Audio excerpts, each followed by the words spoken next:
Here's 3 reasons why you're losing money in the stock market. Let's talk about it. Number one reason is because you're buying at all-time highs. A lot of people tend to think that you should get into the stock market when it's going up, but honestly, it's the exact opposite. You need to get in the stock market, especially in the strong companies that are beat up stock-wise. I'm talking 20% or more below all-time highs. With these specific companies, you want to make sure these companies are growing in revenue for the past 5 years and growing in net income for the past 5 years, but that hasn't been shown in the stock price yet. A prime example of this that we called out in our Discord was UPS. UPS is beat up stock wise, but they have strong revenue that's been increasing the past 5 years and strong net income that's been increasing the past 5 years. And we almost hit for this play for 100% called out in our Discord. Second is you're not buying consistently, aka dollar cost averaging. For y'all that don't know, dollar cost averaging is when you buy a stock every single day, every single week, or every single month, but you're buying it consistently. I personally like doing it every single day through Robinhood. Want a dollar cost average into companies that are beat up stock wise but are strong financially. Another example of us doing this is through SoFi that we called out in our Discord. And ever since doing this since Liberation Day, I'm up 120%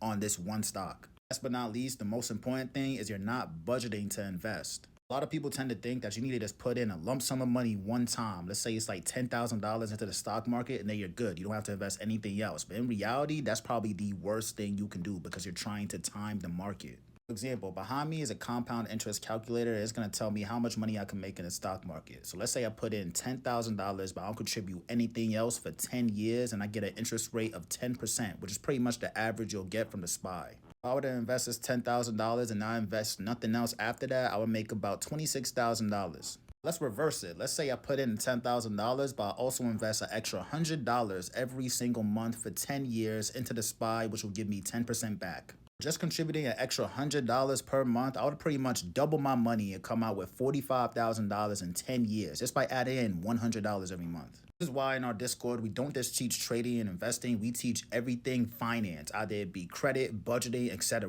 And we create specific AI tools using Gemini to help you do this and learn faster. If y'all want to fast track your way to investing, tap the link in our link tree to get into our Discord. It's D-Wall, I'm out of here.